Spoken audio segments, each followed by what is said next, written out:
You're tuned in to the MtG Cable cast, where they cover Magic, the Gathering finance. All right? You don't know about it? You're tuned in right now and get ready to learn some shit. Buckle your seatbelts and light a blunt and get ready for the MtG Cable cast. Starring Reptar and Thirsty, them onion head motherfuckers.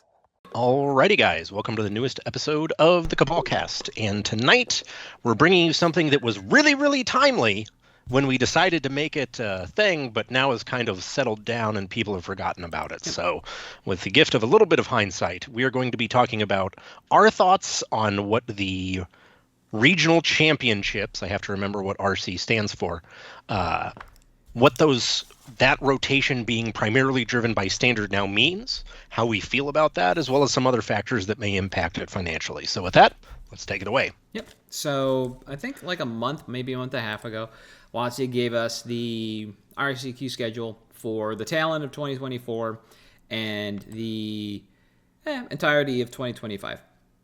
And basically, we got the information, and we'll link to this in the show notes, that starting November 16th, i.e. the week after Foundations, running until March 22nd of 2025, the standard RCQ season will start. Then round one of the next season starts in Q2 2025. That'll be Modern. And then the next two seasons, Q3 and Q4 in 2025, will be Standard. So we're getting a strong emphasis on Standard, which is great because that is, like I think we talked about last week, the premier format for the game when we were coming up, basically all the way up until the explosion of Commander. Standard was the on-road for new players. It wasn't limited. It wasn't pre-releasing. It was Standard. So it's fantastic to see that. And there's a lot of opportunity here for this to be good as long as Standard as a format is good. When Standard as a format is bad, then this is a bad on-road, but these two things don't necessarily have to be intertwined. You know, Standard could be bad and you just have to suffer through it because that's just how the game works. Standard could be great and you see a lot of people on board and it's fantastic, right? And I'm excited to see that. Then we have the return of Modern. We're bringing that back basically after a format warping set release and possibly several rounds of bannings. Cool. Yeah. That seems kind of loose. And to say the least. Yeah. And Modern is in a weird state. If you don't know, the Boros energy cards on Arena have all been modified in some way, shape, or form to be less performant on Arena than they are in paper. So these cards have basically been patched to tone down their power level so they don't overtake other formats on Arena. And like that is kind of ridiculous to think about, that is where Modern is right now. And we're bringing it back as an RCQ format. Granted, that's in Q2, so we'll have the December bannings, a Q1 banning, and then whatever else they want to throw at that format. But overall, that seems kind of weak. What do you think about the RCQ schedule on the whole? So I agree with pretty much all of what you said, and the thing that's really important to me is obviously, you know, and this is hard for people to believe, but like you said, Standard was, when we were coming up, the premier format. That was how you onboarded people. Mm-hmm. Because at the time, Limited being the most skill-intensive format made it significantly less accessible. But the great thing about Standard sets is it gives you, and pushing Standard, is it gives you the broadest possible avenue to bring people into the game in today's setting. Mm-hmm. Because not only do you get the casual people with Commander product, but you also have a 60-card format that people who are drafting this can immediately play. And it feels good, and it's fun, and it's well designed. And those last three things are the reason that I think maybe cautious optimism at best about the announcement, because I firmly believe that they made the right decision making Standard a showcase format. That's what we want our bread and butter to be. We've heard your calls, competitive players. Huey is finally getting some influence, maybe, or something, and we're trying to bring this back.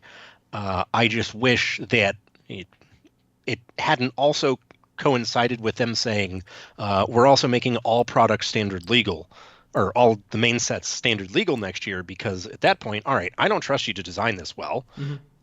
You're trying to entice me to play the format by inviting me to now spend more money on a format that is supposed to be very financially accessible, especially now in the age of a million variants. When's the last time a standard card that wasn't Sheoldred or Boros Phoenix was, $30 even?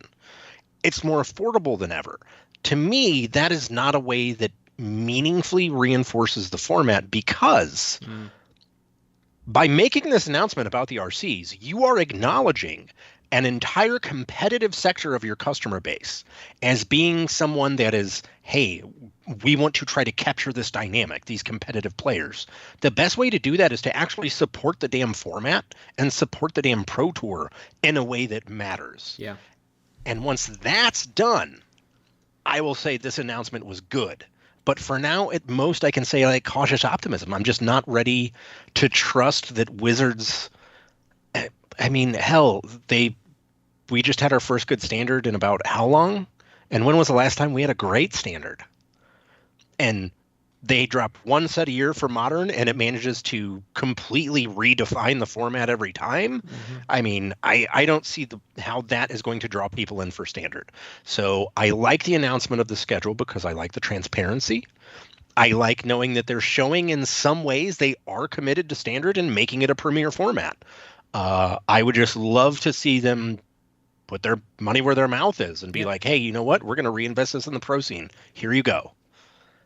That was the biggest mark to me that was missed at the time. And then you further missed another opportunity later when they did make all the UB sets or whatever are going to be standard legal too, when they could have again said, this is how we're going to support competitive players though. Like, if you go to the Pro Tour, there's going to be a, serialized Universes Beyond bullshit. Great. Well, now I have to get an invite to that event. Or, participants get like a pack of them or something. I don't know. There were a lot more ways that they could have gone about supporting it. I think besides what is the worst one in hitting already financially fatigued players in their wallets. Yep. There's a lot here to talk about. So the math on this is every 8.6 weeks, we're going to get a standard set in 2025. That's just the way it shakes out. 52 Div 6. That's where we are. We, as far as I know, don't have any direct-to-modern supplementals, so there's the opportunity to never receive these really again unless the format starts to stagnate, because there will be so many standard sets that have to pass through that filter. And I think that's when Modern is at its best, when our supplemental sets are reprint sets, i.e. the Horizons, not Master sets, because we're just reprinting high impact, important cards to the format. And when cards have to pass through standard, that means there has to be a pedigree that they're good enough. And if they're good enough, then they're generally not format warping. There are some cards that do build new strategies, notably Fatal Push, Gurmag Angler, Teamer Battle Rage. Those cards basically made the Death Shadow deck possible. The Vizier and some other odds and ends from Amonkhet and Kaladesh, Renegade Rallier, make Selesnya Heliod combo possible. Without them, you were playing some weird variant there. Then you had the Omnath decks that came through with Yorion and all the Triumphs, right?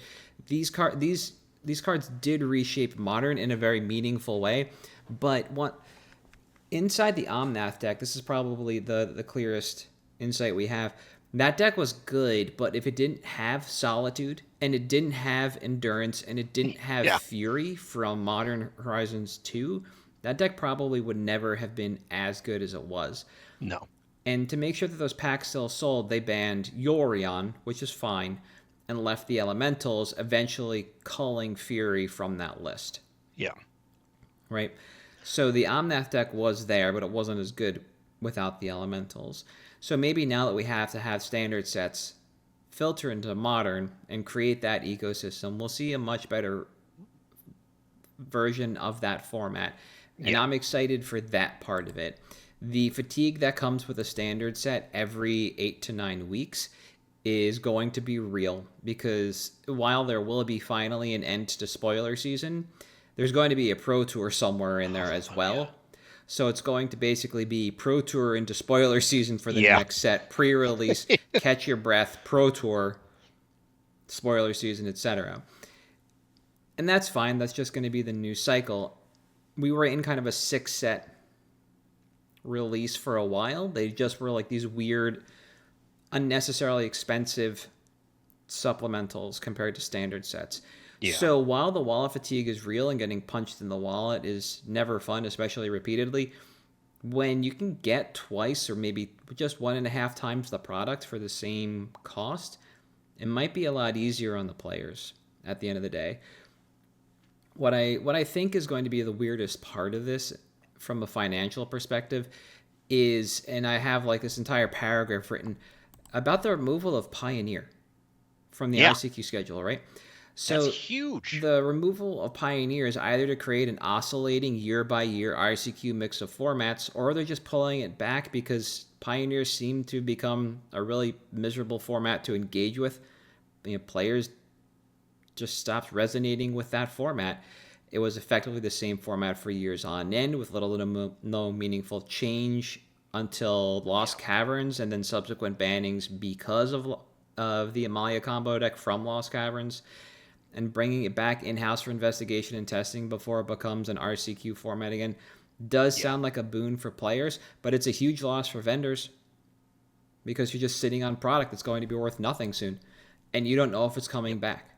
And if the cards that are useful in Pioneer only for Pioneer see the bottom drop out, Yep. you're not going to put them on your buy list. You're just going to let them rot until they hit 0, and you might not fill those holes categorically. Then when they announce Pioneer, now you've got to go out and adjust your buy list and try to find that stuff again. And it's not that you're buying at a premium, boo-hoo, because you'll sell at a premium too. It's just the preparedness that you expect as a vendor for your customer base just can't exist like that. It's much more volatility than you want in that market, because, if it's at least, all right, I'm sold out of something that one of my regulars or one of my locals wants, and, they're good enough that I'm going to take care of them. So let me use my network, whatever, and try to find it. Like, the inventory completion isn't the worst. It's the volatility, because when you're selling these cards, and this is something that I think became bigger over the pandemic, was the belief that this is kind of like an investment vehicle and they expect some financial stability. And I'm sure you remember, again, coming up when Standard was big, a lot of people got mad that they had to sell their Standard cards at that point, I think it was 9 months, Something like that, which was insanely fast rotation. But that doesn't feel great to be on the other end of that. Of, hey, I'm selling you this, and I know in a week it's going to be worth 30 cents on the dollar, and I'm going to give you 5 cents on the dollar. And that to me is like the worst part about it, because I don't have any of that sustainability. When we had, again, 3 formats a year, it was basically Modern, Standard, Limited, and then Legacy was taken care of by Star City. Like, that was great. Yeah. But to double up on a format now and remove one feels bad. Yep. Sorry to interrupt. No, it's fine. That's basically it. Like, similarly, if they do want to create this kind of oscillating RCQ system, it gives them a lot more time to figure out Modern and a Modern Horizon set. Because when you toggle Modern off and the players don't have to investigate, you can build that set internally for as long as you need. They could be working on the next Modern Horizon set now, toggle Modern off in 2026, and then see what happens either that year or the year after before toggling Modern back on as an RCQ season. So at the end of the day, this could be fine.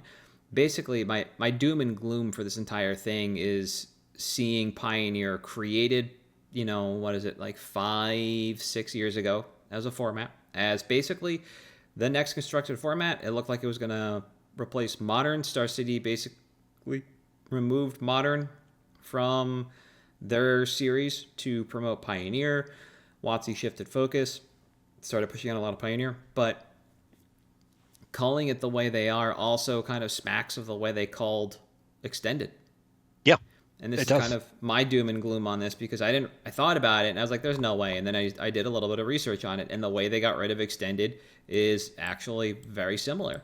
Yeah, they didn't announce it. Yep. They just didn't have it for, I think it was a year or two. Yeah. And then new format came on. So Yep. Then the only difference was that modern was announced as a format before extended was culled, right? Yeah, So true. eventually, Comp-Rel events shifted away from extended to modern, and it was almost a year or two after the last competitive REL extended event fired that WotC finally retired the format.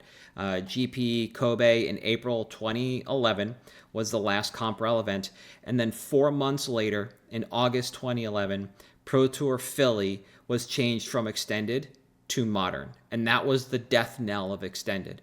And so we might have seen possibly the death knell of Pioneer by pulling it from the RCQ schedule in favor of just modern.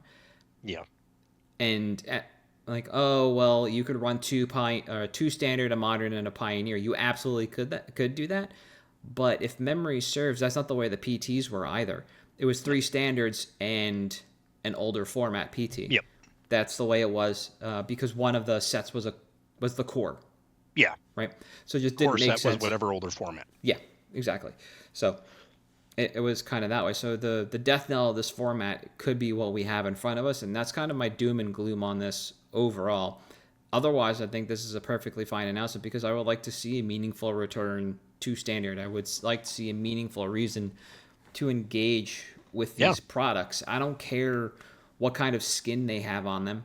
At the end of the day, I'm still going to have to read a card if I don't know what it does. I just don't care what the IP is on top of it. It doesn't annoy me. I mean, if the cards are bad, one of us. That's fair. If the cards are bad, that'll annoy me. Like the Doctor Who stuff, those cards are miserable. Like Brainstorm off the bottom, baby. Yeah, that's an annoyance, but that's only an annoyance because the cards are bad, so they did the IP bad. Like, imagine if the Final Fantasy UB is terrible, but all the named characters are there.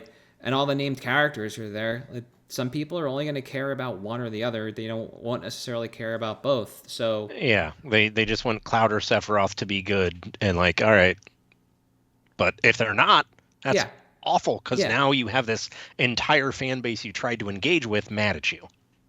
Well, the fan base that engages with the game in a meaningful way that isn't just there to pick up the cards, right? So you have that with the Universes Beyond stuff. Like, don't get me wrong, I'll never financially recover from the release of the SpongeBob stuff, but like that's me, not everybody else, and I get that, and that's fine. And you know, it's just a way to skin a paper game.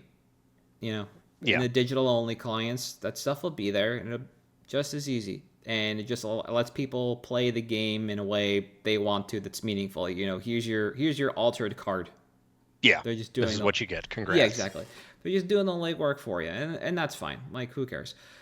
So I enjoyed the announcement overall. I was excited for the product slate. Some of the stuff is a little weird around this RCQ announcement. The promos make no sense. That was the first thing I noticed when they put up the announcement. November 16th to March 22nd, that's the standard RCQ season. Congrats on your Mayhem Devil that isn't in Foundations. Then the next RCQ season is modern, so you get a modern playable card in Force of Despair, which nobody plays. And there was it's playable, it's just not good. They're not always the same thing. That's correct. And I thought there was a third promo, but I don't see it here. But it was just as out of touch. Just as out of touch. Like the only leading question people had for Mayhem Devil was, is this in Foundations or not? Like, will this be an upcoming set? Is there a reason why we're getting, right now, a modern playable card in... Yep. They used to do that with From the Vaults. It was great. Yeah. But, yeah, not the case here. It was just, here's this card. Yeah, F&M promos were also just as wild. Like, why were we getting Swords to Plowshares? Brainstorm? Why were we getting Brainstorm as standard players like 10 years after that card rotated out? Like, card's so bad you can't even play it in standard, obviously. Yeah. Like, come on. So the promos like that have just been wildly out of touch sometimes anyway. So there's providence here for this. It shouldn't be that big a thing, but it's just like people don't come out for promos, but it's nice to get a promo that they can actually engage with meaningfully in the event cycle that you're giving out. Like the GP promos were also wildly off base. Here's Stoneforge Mystic. It's banned. Yeah, right? That was a look. Here's Gristlebrand, a card that's banned in Commander. Got Have it. fun. Yeah, Progenitus, cool. Like that, like, woohoo. That was a period where it felt like they were just picking like fringe Eternal format staples and throwing them at the wall to see if it stuck. Yeah, the most playable one they did for a long stretch was Goblin Guide. Yeah. Yeah. Like they had some cool Lotus Cobras, but nobody played that card because it was poop. Yep. But all in all, I think the RCQ shakeup is fine. I think it's a lot easier to understand. Standard, modern, standard. Very easy. We have the dates in front of us finally. We can basically expect when we're going to get the next announcement. And hopefully in that one, we'll basically find out what's going on with Pioneer. And I think coming out of this, that's the only thing I really care about from a future state standpoint. Yeah, and I think that's the really big one is, and again, having previous evidence to show, does this mean they are done with Pioneer as a format? Are they tired of keeping up with it when it, frankly, anecdotally, has not had the same interest level as Modern or Commander, at least locally? So, if you're going to, is this the point where you say, you know what, let's do what we did before and make Standard a thing? And we've got Standard, Modern, and whatever else we want to do. And Pioneer just gets axed. I'm actually okay with that. But hopefully we find out soon. Yeah, curating multiple formats has got to be a pain in the ass. And you can't even curate one set. There's that. And then scheduling your events as an LGS or an event coordinator, a TO, around all these multiple formats that you have to maintain and gauge attendance on is also a pain in the ass. So the reduction of noise is not a bad thing. No, not at all. Like, Pioneer started from Frontier, which was a player-made format coming out of Japan, basically. Yep. And it was a cool experiment. If it disappears, so be it. Whatever. Cool. And then I think the last thing that I noticed in the RCQ was that we have all our TOs. Yep. And we're back to a one TO system for RCs, which is great. You have a problem? We just got out of this with CFB. Please stop. Really? I don't care that Legion had bad events. I'm fine with multiple, please. Channel was so bad. But I also say that as a vendor, Star Cities have not been great recently on vendor share. So I digress. That's fair. It is difficult from that regard. Vending RCs is seemingly never a winning proposition because it almost feels like you're there to vend a Pro Tour. You're not there to vend a Grand Prix. At Vegas, they didn't even have us on the same floor. We were on a different floor than the events. Like, they're so bad. All right, that's fair. That is truly a thing. Yeah. But because the RCs are this kind of capsule community, there was the hoopla over that one dream hack when vendors didn't have some random common or uncommon on the day of. And that's the biggest kerfluffle, is that people just take a pivot the Tuesday before they fly out for an event on Wednesday and can't get the cards in hand in that period of time. And you know what? Formats change quickly, and that's fine. But not every RC is going to be like that, and these are going to be more like Pro Tours, where if people are picking cards up, they know exactly what they are. It's not going to happen in droves, and you're not necessarily there to just do a ton of business. You're just there to kind of press the flesh, so to speak. Yeah. Like, oh, we're at all the other Star City events, so we got to be at this one, That is fair. I mean, there are a lot of unknowns that could make this announcement much better from a vendor perspective, like being able to game some kind of point system or something, obviously. But yeah, for now, vendor side, I dislike one TO, but I'd much rather know now. And Star City, I will say this, is a very good TO by and large. Yeah. But no, I think the biggest question I have is if they're going to stick to the East Coast style, if they're going to move out west. Because that's going to be unfavorable. Yeah, it's going to be untenable and unfavorable. And I know Star City starting to extend their reach. They have RC Portland, I think, in a couple of weeks, or that's just barely in 2025, one or the other. So they're at least beginning their foray on the West Coast again. And I'm hoping that they continue to ping pong back and forth. So there's an amount of equity. If WotC wants to focus the majority of the events inside the United States, the best thing they can do for the players is, make it equitable by kind of forcing Star City to host events all around the United States. Face does it. Yeah, if you come into this as Star City and you have 1 year to knock the return to competitive play out of the park, and you somehow skip the SeaTac region, you should have your contract revoked. I am sorry. Yeah, that's fair. There is no reason for that. So they haven't, to be fair, they haven't skipped that. But I would say, yes, they need to make it equitable. They can't just have, which has been their thing, the East Coast. They need to show, hey, we'll travel. Yep. And you can come with. Yeah, for whatever reason, I feel like Niagara Falls is another big one. That's a notable kind of, if you want to use the word gonzo event. And I don't know. You get a lot of Canadians down for that for sure. So it's definitely a large regional event always. Yeah. So that kind of thing was also nice to see, and that how is extending out in turn. The RCs are extending out, but we don't have the greatest representation still. That's still missing. Yeah. That's a kind of on the back end of this announcement. Which we covered before. Yeah. But yeah. And nothing's really changed there. I don't know. Like I said, I'm hopeful overall except for the Pioneer thing. And that's kind of where I ended on this. Yeah. From an LGS standpoint, though, does this help you guys kind of set up your event? Obviously, you know what's coming up, right? You know where these things are. Are you excited that you only have to focus on standard for the majority of the year with a little bit of modern? Yeah. I think so. And this is something I'll touch on later with my pick.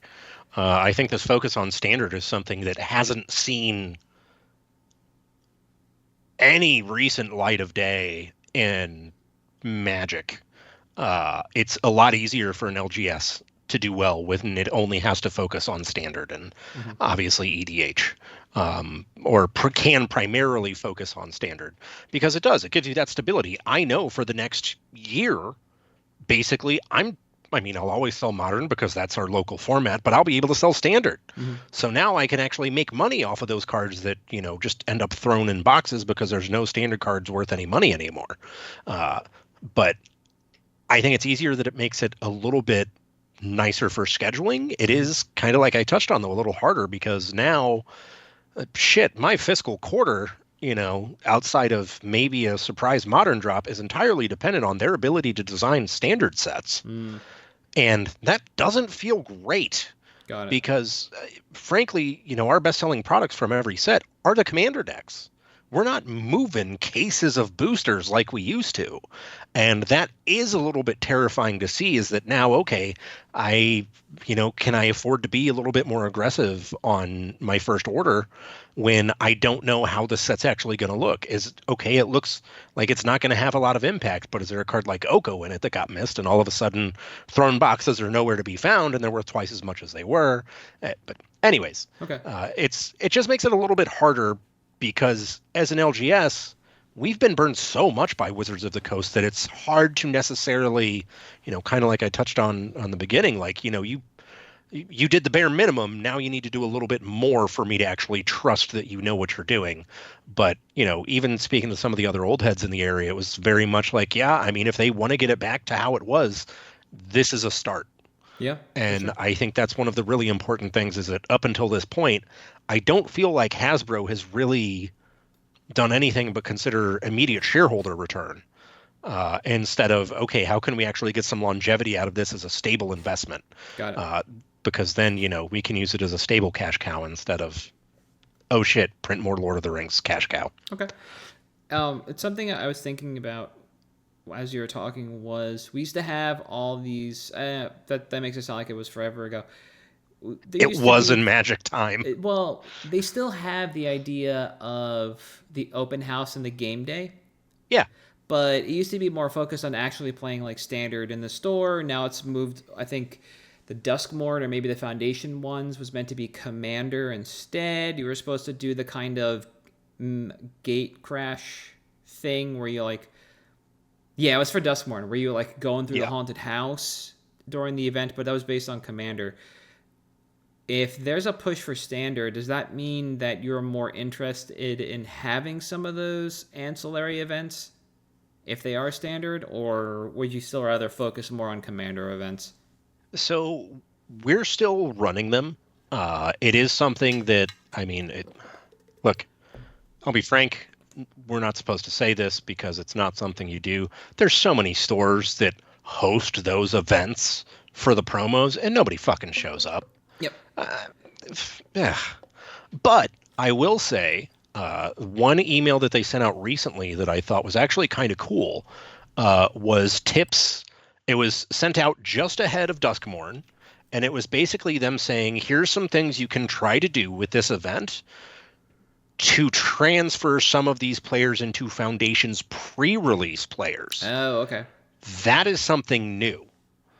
And I think that's actually been something that's kind of helpful because they've, you can commit and get like higher promo allocations or special, like, okay, that's actually beneficial for me as an LGS. If you have a way where you're like, hey, do this to market it into the next thing and get retention, great. I don't have to waste time doing that. Cool. Thank you for showing me. I'm going to do this now because you're already providing me the material. Yeah. And that has been an amazing change to see happen. Yeah. But other than that, not much of one there. Okay. Yeah, because there was one going into Duskmorn where they were like, this event is meant to turn the Invisibles or the kitchen table players into customers and players at your LGS. And it's just like, how? Yeah. And they said, you market it to them. Like, they're already invisible. They don't come in. Yeah, they don't. Yeah, how do I market to people that aren't there? Yeah. Like, that was the most ridiculous copy I've read this year from them. Yeah. So it's good to see them giving you some information, some copy, etc., to use for Foundations, which does look to be a decent on-ramp product. It's not like a core set, but no, but it's the closest thing we're probably ever going to get. Unfortunately, rip old core sets.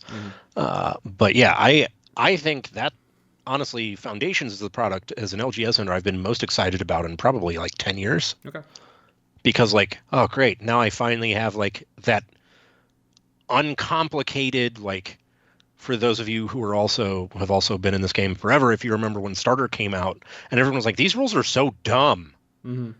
Yeah, but now the game is so complicated, it has to have something like that in order to onboard new players because of how many mechanics, unique states, everything else there are, that it's like, okay, this is a way for me to onboard them because I need to give something to someone buying a gift for a family member that knows fuck all about cards.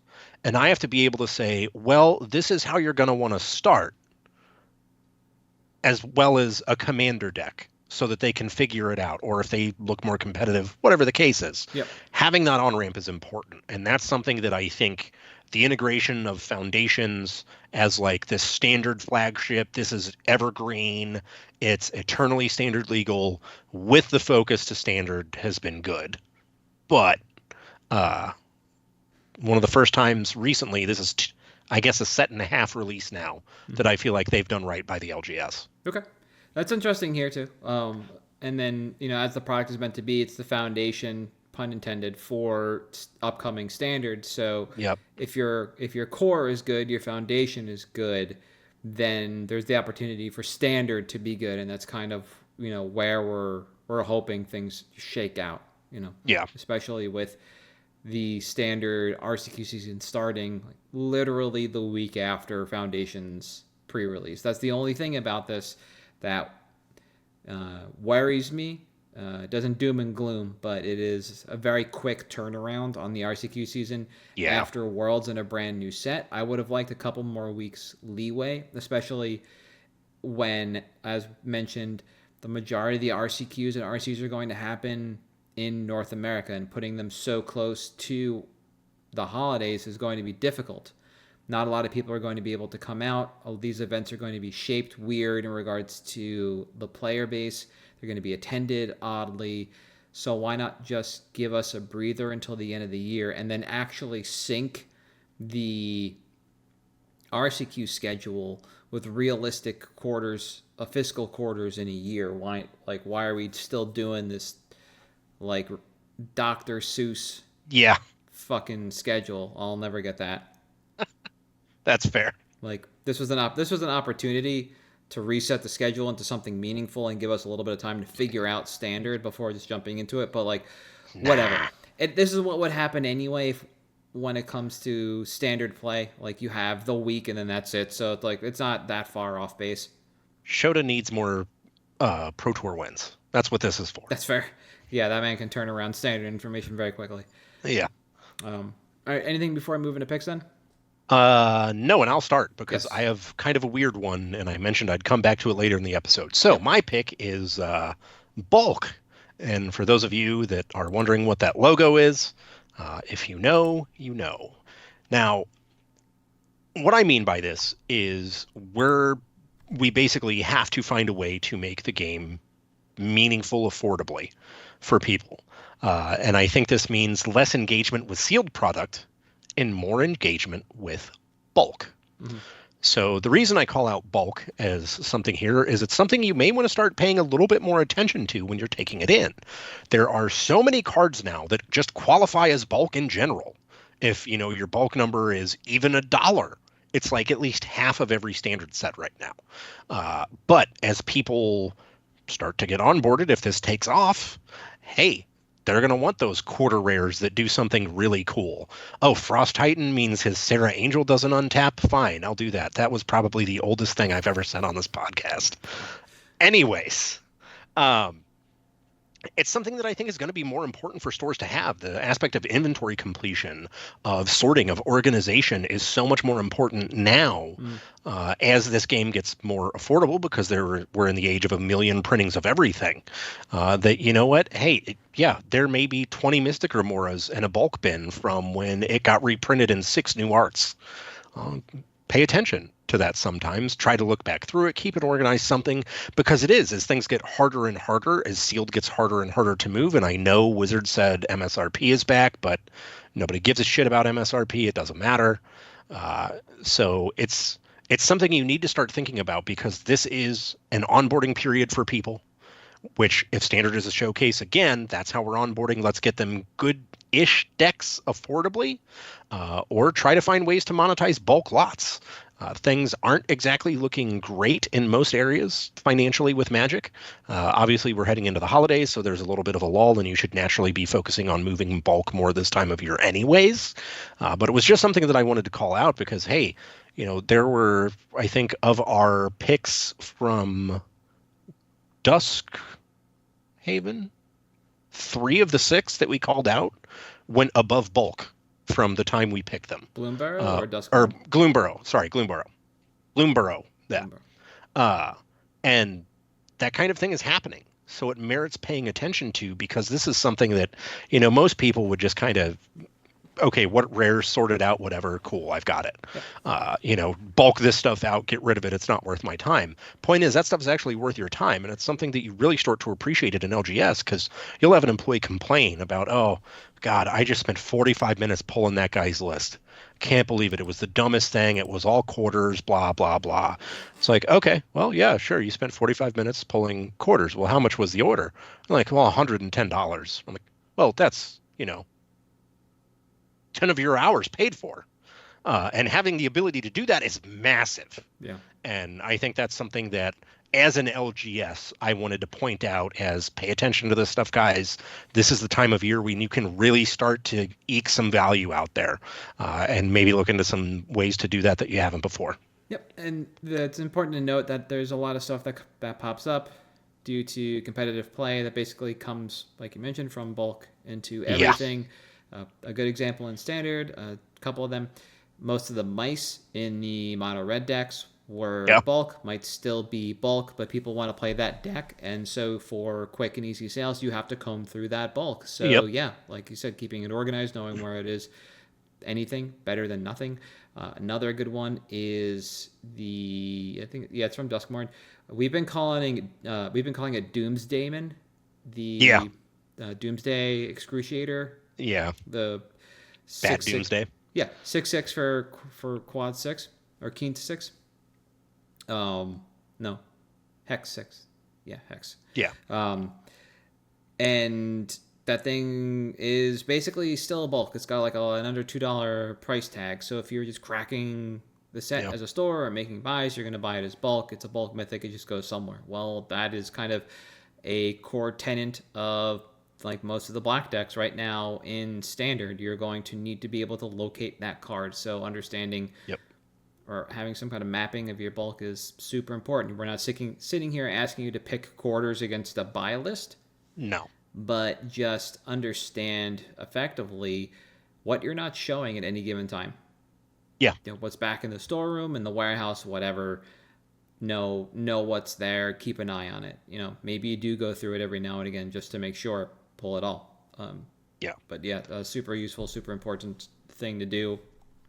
Like you said, it does suck having to pull those orders, but at the same time, you're gonna fill somebody's order or fill a huge chunk of somebody's order. They're going to save effectively way more money doing it that way than going to TCG Player, and they are going to eventually turn into a customer for you because you went through the extra work for that. So there's not just worth immediately in terms of the payment, there is just the long time value of that customer now. So yeah, absolutely.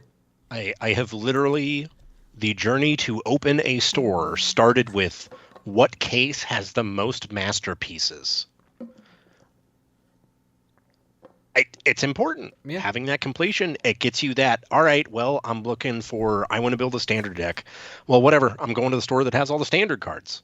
And that may be someone that doesn't come into your store otherwise. Yeah, I think it's super important. All right, so for my pick this week, we're going back to the well for Commander. And we are looking at Ancient Gold Dragon, which I think this is now the third dragon in this cycle that we've looked at. Yep. This is the white one. 5 and 2 white for a 7/10 Elder Dragon. The good old 7/10 split. Flying. And the standard Ancient Dragon text. Whenever it deals combat damage to a player, you roll a d20, and then you create a number of 1/1 blue fairy dragon creature tokens with flying equal to the result. So we're basically looking at yet another card that rolls dice. And if you were observant when we looked at the stocks graph, and I'll zoom back in, we'll see that we were on the uptick, and then we dropped, and we're at a little bit of a plateau right now. And the data from my notes to today basically coincide with that. So when I was taking my notes last week, CK was buying 27 at $11. They're now buying 20 at $9. So basically, that 7 told them that they could drop the buy price on it for now because their sales velo won't outpace that. That's fine. TCG market is still about $15.88, and there are 185 listings now, which is up 5 total listings with the same market price as last week. Fine. Awesome. And when I initially put this on my list in August, so it's August 30th of 2023, CK was buying 25 at $7.50, and there were 153 listings on TCG Player LP or better for $11.80. So basically what we're seeing in this 14 months is basically just a slow, steady climb for this card overall, just like the other dragons that we looked at. Ancient Copper Dragon, the red one, basically just went straight vertical, and that one's never worth talking about because it's just insane. But the other ones are important to discuss. When it comes to Commander in general, this is a repeatable mass token generating card, and it's also a dragon, so it kind of cuts both ways on this. When you read through the EDH rec page for Ancient Gold Dragon, we get to see a lot of ways to play this card, which is kind of good and bad. It's good because it means there's a number of ways to actually engage with the card. It's not prescriptive in how to play it, but that's bad because it's hard to tell what kind of audience we're actually trying to serve. So speccing around this card is difficult to do. Something we like to talk about every now and again as we look at this card and a couple others that go with it. What's the package? How do you make it work better, etc. So with this really wide berth of how to play this card, it's difficult to pick out the cards that work around it really well. Of course, we see this in Kindred Dragon decks alongside the other Ancient Dragons, and when we dig in on those decks, they look like they're basically loaded for bear. They're just the biggest, most flashy, most mana-intensive dragons you could think of all in one deck, not something lower to the ground looking to combo out or win quickly.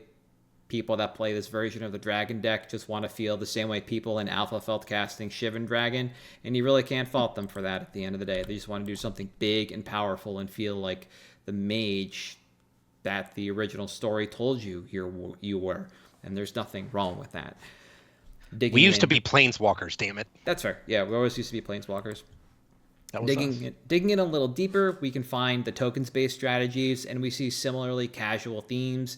Yeah, some of the decks are helmed by Mondrak, Glory Dominus, and Oahertak, Deepest Foundations, but the cards within these decks are pretty slow and almost seem to play to an idea of the early Commander experience, which is just like, we're paying a lot for not a whole lot here. We just want to play really big over-the-top spells that should win but can't because they're bad. Like, cool, I guess. Like, you can kind of consider it the pre-DH, whatever they want to call that format. Yeah. Like, those kind of feels, those vibes.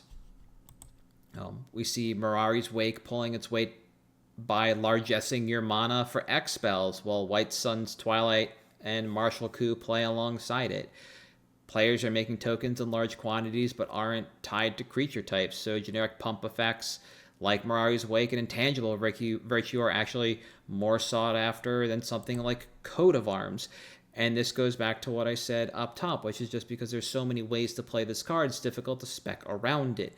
Yep. If this makes fairy tokens, well, white fae are a little difficult to come by, so we can't really work with that in Coat of Arms. Okay, but we have Mirari's Wake and Intangible Virtue. How do those work well? Well, we know Mirari's Wake is just a good casual commander card, but Intangible Virtue is a weird one, so do you want to move on and that? Probably not. Okay, what else goes with Mirari's Wake and Ancient Copper Dragon?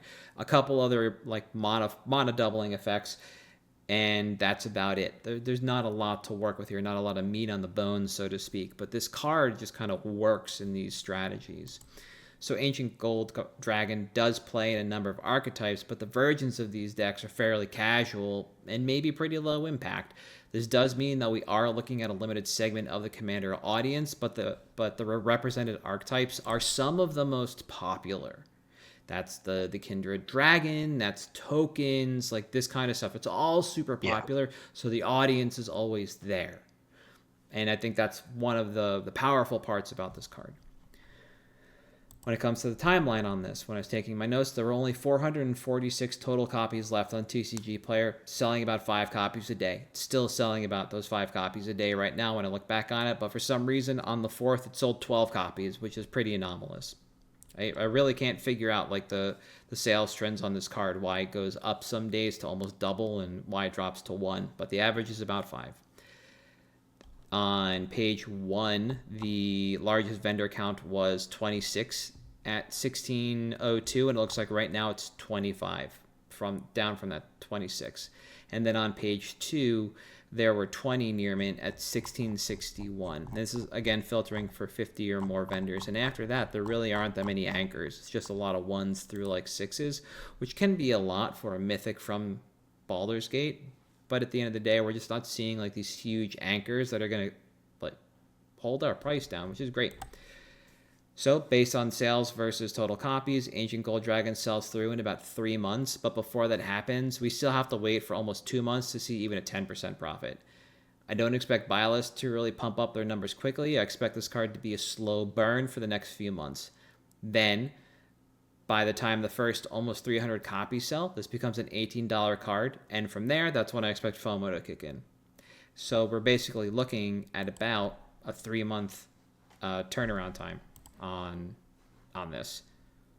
2 months to see 10%, 3 months to see FOMO, and then we'll start our sales. It's not like it's just going to be automatic. We just have to wait a little bit for all these kind of signposts to kind of pop up and people to realize like, oh, this is a card that's moving, but moving slowly. Oh, wait. And then all of a sudden it's $18 and people are like, shit, gotta go. And I think that's where we can be. We can buy in at 15 now, maybe closer to 16 and reload at 18 plus, and I think we'll be fine. as I mentioned, aside from Copper Dragon, all these dragons are slow gainers at the moment. So we're basically here for the long term, not the short or the mid. And I don't think there's anything wrong with that. Sometimes it's just nice to have a card that you can sit on for a little while and move at your leisure. Now, reprint equity. As with all the other ancient dragons we've talked about, I don't see these coming back unless they are in a dedicated commander precon. And if they do come back, the market for all but ancient copper dragon will probably drop out. Like just disappear. Demand will be sated right then and there. That said, the D20 rolling mechanic seems reserved for only the D&D products, and none of them are on the slate for 2025. So I think we're probably okay for at least the next year, which gives us that 3-month window and beyond. So picking these up and moving them is fine. By quantity, I personally have one, I believe, from CLB drafting, but I honestly wouldn't go too deep on these. I think somewhere in the neighborhood of maybe 6 to 8 is where I'd want to be. Basically, first moving them to locals and then later to TCG Player and Buy List, because this is so slow and because this is such a wide appeal to casuals, and that doesn't mean the same thing that a lot of people think it means or want it to mean. It has wide appeal to a lot of people who either might have it or you might not be able to locate because they're just so fucking casual that they're not at your LGS. Yep. They're surfing TCG Player and EDH Rec, but they're not coming out to the LGS, so you might not find them to move them from Binder. That's why I think keeping this light as a spec is probably the best way to go, so you're not sitting on a ton. You're not putting up your own anchor on TCG Player. If you wanted to play games with direct pricing, you're more than welcome to, and you'll probably be able to move those 6 to 8 fairly easily in time. I think going overboard on this is just a really bad idea. Yeah, and I think I've said this every time we've picked one of the dragons. I love that this is, that casual, long-term, steady gainer. Like you said, it appeals to a very wide audience of people. When you say casual, it doesn't mean like you said, they don't come to the LGS. Yeah. They're not coming in there. That's fine. They want to build some kind of token deck, and this is it, or something, and I think that's who it appeals to. And I think one of the biggest things for me is, and you mentioned it in reprint equity, the fact that this is so clearly tied to D&D, and there's no upcoming sudden D&D milestones. We've already seen the newest edition book, the first book, released September of last year. Okay, I didn't know that. So it's not like they're going to have some joint Magic Dungeons and Dragons announcement to bring this card back that they would drop at a month's notice on, some anniversary or something. So I don't see these coming back for quite a while. And I think they are the kind of cards that, we may eventually see as promos for a standard showdown or open house event for seemingly no reason with any relation to the format, kind of like Vexing Devil. Yeah. But that's, that to me is when these cards get reprinted. And that's why I think they're just a great, and some of them go a little bit more shallow. Maybe you only want 2 or 3. I just think they're a really good slow gainer for a while. Yeah. The more I think about these cards, the more I feel like they're the current iteration of the Kamigawa dragons. Yep. We got the original 5. So. They all got their unique promo. People clamored for all of them. They looked great. These have their variants. They have the sketch variant, the showcase, and they have a borderless. Those variants. A promo of them would absolutely make sense at some point down the line, and that re-ups interest in these cards, and I think that's perfectly fine when it comes to demand. I think that just helps re-up interest in this class of card that doesn't really make content creation, because rolling D20s for an effect is, 1, not very powerful most of the times, and 2, not something you really want to be doing at a content creator table. It's not fun for the audience to watch unless you're trying to actually do something dumb and win by rolling all those dice in one shot.